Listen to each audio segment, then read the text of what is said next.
آپ کو 2,000 کے قریب امریکی فوجی وہاں پہ موجود ہیں، اردن میں 3,813 فوجی ہیں، عراق میں 2,500 فوجی ابھی بھی موجود ہیں، یعنی بالکل نیکسٹ ڈور۔ کویت میں 13,500 افواج موجود ہیں امریکہ کی، سعودی عرب میں 2,700، بحرین میں چونکہ وہاں پہ ایک بہت بڑا ان کا فضائی اڈا فوجی اڈا ہے، تو وہاں پہ 9,000 امریکی فوجی موجود ہیں۔ متحدہ عرب امارات میں بھی 3,000، اور قطر میں تو 10,000 امریکی میرینز وغیرہ اس وقت تعینات ہیں۔ تو اس کو اب سامنے رکھتے ہوئے یہ کہا جا سکتا ہے کہ موجودہ حالات میں پاکستان سے فضائی اڈے یا نیول بیس کا مطالبہ کوئی زیادہ اہمیت نہیں رکھتا، اس کی حیثیت محض سمبولک ہو سکتی ہے، یعنی علامتی ہو سکتی ہے۔ اور علامتی کا مطلب ہے کہ ڈونلڈ ٹرمپ شاید یہ انشور کرنا چاہتے ہوں کہ پاکستان کسی بھی صورت میں کسی بھی لحاظ سے ایران کا ساتھ نہیں دے گا۔ اب یہ بڑی ایک مشکل مرحلہ ہے پاکستان کے لیے کہ کیا پاکستان ایسا کر سکے گا، اپنی سرحدیں بند کر پائے گا ایران کے ساتھ۔ امریکہ غالباً مکمل غیر جانبداری چاہتا ہے پاکستان سے، اور وہ اس لیے کہ ایران براہ راست ایک پڑوسی ملک ہے، لیکن صرف پاکستان کا نہیں ہے بلکہ روس اور چین کا بھی قریبی اتحادی ہے۔ اور کیا پاکستان ایران اور چین کو بھی ناراض کر کے اس قسم کی محض امریکہ کی خوشنودی کی خاطر اس قسم کا خطرہ مول لے گا؟ تو یہ ایک بڑا امتحان ہے پاکستان کے لیے۔ اب دوسری طرف یہ دیکھیے کہ کیا ہم تیسری عالمی جنگ کی طرف بڑھ رہے ہیں۔ آپ کو یاد ہوگا کہ جو دوسری عالمی جنگ اس وقت شروع ہوئی جب جرمنی نے 1 ستمبر 1939 کو پولینڈ پہ حملہ کیا، اور اس وقت 3 ستمبر کو پھر اس میں برطانیہ، فرانس اور بعد میں روس اور امریکہ بھی اس جنگ میں شامل ہوئے۔ اور اس طرح 6 سال کی جنگ کے بعد جو روڈولف ہٹلر نے جو کچھ کیا یورپی ممالک کے ساتھ اور پھر روس کے ساتھ، اس کا نتیجہ جرمنی کی غیر مشروط پسپائی ہتھیار ڈالنے پہ ختم ہوا، اور جرمنی کافی عرصے تک عملاً محکوم رہا ان چار، یعنی امریکہ، برطانیہ، فرانس اور روس کے زیر تسلط رہا کافی عرصے تک۔ اب اس وقت بھی اگر آپ دیکھیے، اس وقت صرف ایک ملک تھا، یعنی پولینڈ کے خلاف جارحیت ہوئی، اور یہ چاروں بڑے ملک سفارہ ہو گئے جرمنی کے خلاف۔ اس وقت جو ہے یوکرین اور روس کے درمیان ایک جنگ جاری ہے۔ یہ جنگ دراصل روس اور امریکہ کی زیر قیادت نیٹو ممالک کے درمیان ہے۔ فروری 2022 سے یوکرین میدان جنگ بنا ہوا ہے، اور بنیادی طور پہ یہ نیٹو اتحاد کے مفادات کی ایک جنگ ہے، روس کو سبق سکھانے کے لیے۔ اور وہ مسلسل انہوں نے یوکرین کا ساتھ بھی دیا ہے، مالی امداد بھی فراہم کی ہے، ہتھیار بھی فراہم کیے جا رہے ہیں۔ اب دوسری جنگ ایران کی خلاف ہے۔ اس کا آغاز غزہ پر حملے سے ہوا، فلسطینیوں کے قتل، ان کی معذوری، ان بے شمار کوئی 20 لاکھ سے زیادہ جو فلسطینی بے گھر ہوئے ہیں، اس وقت فاقوں کا شکار ہیں اپنے جو مہاجر کیمپوں میں۔ اور اب غزہ کو مسمار کرنے، تباہی پھیرنے کے بعد، لبنان کو نقصان پہنچانے کے بعد، اس وقت اسرائیل کا نشانہ جو ہے وہ ایران بنا ہوا ہے، اور نیٹو کے تقریباً تمام ممالک اسرائیل کی حمایت کر رہے ہیں۔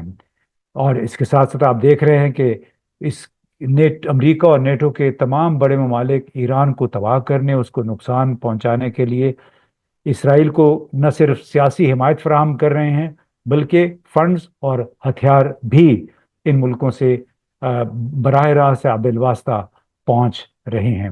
اب یعنی اس وقت مختلف طاقتیں اس جنگ میں بظاہر شامل ہو رہی ہیں۔ امریکہ نے روس پر سخت پابندیاں عائد کر رکھی ہیں، چین کے خلاف اس نے محصولات کی جنگ شروع کر رکھی ہے، اور یہ دونوں ممالک ایران کے روایتی حامی ہیں۔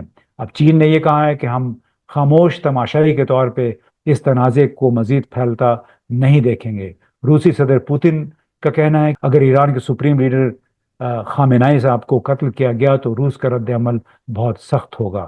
اور دوسری طرف دیکھیں تو انڈیا پاکستان کے درمیان بھی ایک مہازارائی کی صورتحال بنی ہوئی ہے، جو کہ ہم نے دیکھا 7 اور 10 مئی کے درمیان جو حالات پیدا ہوئے، اور جس طرح ایک ایٹمی جنگ کا خطرہ بھی پیدا ہو گیا تھا، اتنی زیادہ کشیدگی پیدا ہو گئی تھی۔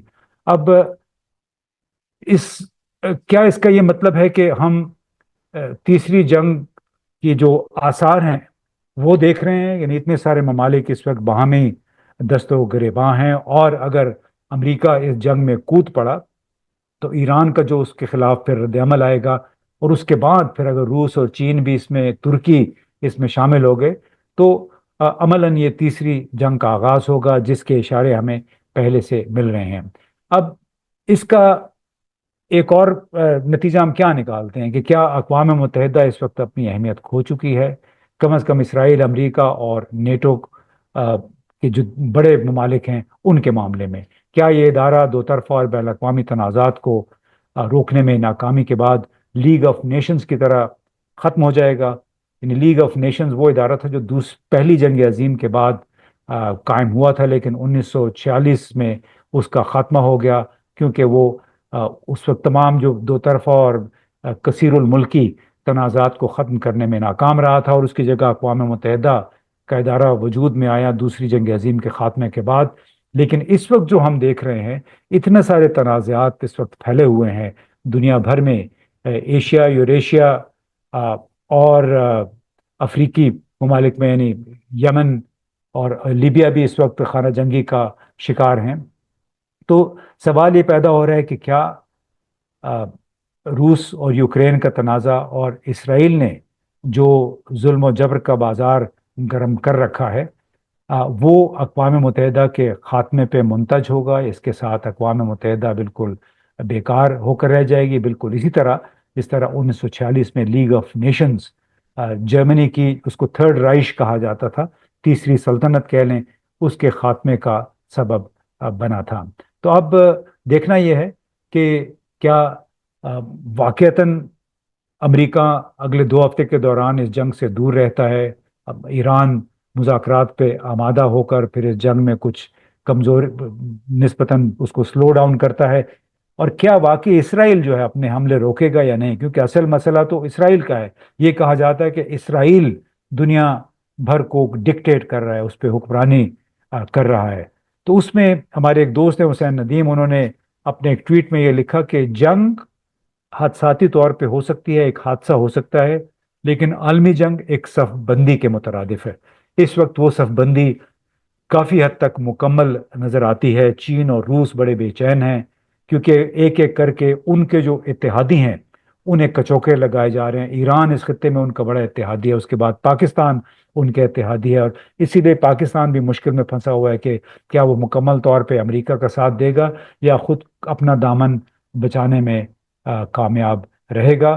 آنے والے چند دن جو ہیں وہ انتہائی اہمیت کے حامل ہیں پاکستان کے لیے، اس تمام خطے کے لیے، کہ کیا امن یہاں پہ قائم ہو سکے گا نہیں، کیونکہ اگر ایران پہ حملہ ہوا، ایران پہ اسرائیل نے حملے جاری رکھے، اس خطے میں مزید بے چینی ہوگی، مزید بے بدامنی ہوگی، اور پھر ایران کے جتنے بھی وہ لوگ ہیں جو کہ واقعتاً اس رجیم کے حامی ہیں، اس وقت بالکل نیشنلسٹ ہیں، کیا وہ خاموشی سے بیٹھے رہیں گے اگر وہاں پہ حکومت تبدیل ہو جائے یا نہ ہو؟ اس کے باوجود جس طرح عراق میں وہاں کی حکومت، صدام حسین کی حکومت کے خاتمے کے بعد وہاں کے جو فوج تھی، وہ بہت سارے لوگ وہ پھر ملیٹنٹس بن گئے، ریڈیکل آرگنائزیشنز میں شامل ہو گئے۔